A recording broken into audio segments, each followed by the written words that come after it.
Now, if Michigan is into the second week of fall camp, it is huge because the season is almost upon us, and I can't wait. I am excited.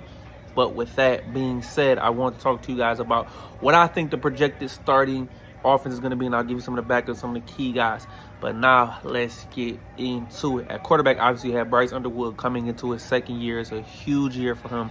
A lot to prove, a lot of pressure. One of the players under most pressure in college football, so he will get the go, and he probably will be on a short lease if he doesn't play great these first few games. Fans are going to be calling for him, especially as much NIL as he make, but I believe Jason Beck and Corey Detmer will get him together, and he's going to look much improved with the throwing motion, the accuracy, footwork, etc. And obviously you have the backup competing.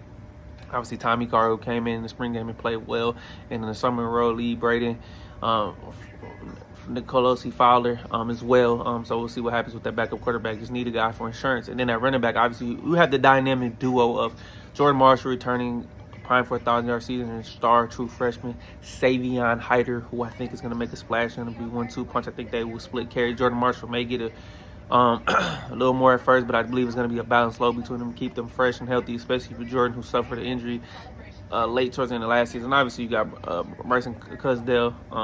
That's a third back as well, so I think that'll help. Michael Companion is out for the season, so got to keep these backs healthy. Obviously, you have the H backs with Jalen Hoffman, Eli Owens, etc. And now the tight end position gets a little tricky. This is a position that's been up and down. We didn't really recruit so well the last few years in there, but you got Zach Marshall coming back. He was injured in the spring, but I think he'll be the starting tight end. And you also have the talented Hogan Hansen. I need him to stay healthy. If he can stay healthy, I believe he makes an impact. He could be a breakout guy. And you have Deacon Tonanelli, who had some flash last year, especially in that Washington game. Now let's get to the offensive line, where Jim Harding is going to put this offensive line together and make them elite. I believe they were super young last year, and they're going to show why they're much improved and great this year. Now at left tackle, actually you have the battle between Blake Frazier, who finally came on last year, and Andrew Babilo. People call him Babs, but he missed all of last year with the torn ACL. He's fully recovered. He's looking good in camp, and I believe this is the lineman that has the highest upside and has the potential to be a first-round pick for Michigan. So we'll see with that battle. But regardless, they're going to find a way to get Babs in and starting, even if he doesn't win starting left tackle position. Michigan likes to run the Rhino off with the 6 offensive line. He will play a lot, tremendous, maybe even put him at guard somewhere. But then at left guard, obviously you have Evan Link is gonna be the guy I'm gonna guess is gonna start.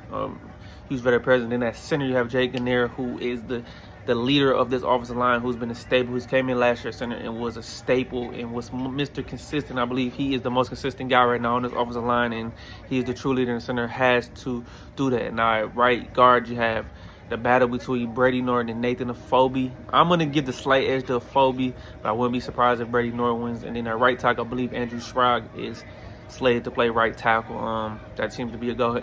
Ganera and Sparks seem to be the most solidified guys, 2 of 5 on this offensive line. So this offense has a lot to prove this season, so we'll see what they can do. I believe they will be much improved.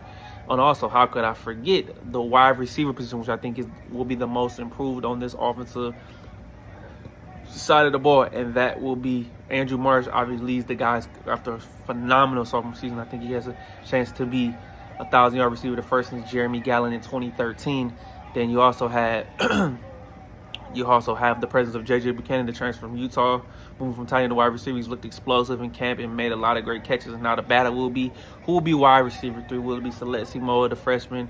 Will it be Travis Johnson, the freshman? Will it be Kendrick Bell, the senior? Travis Johnson, the freshman.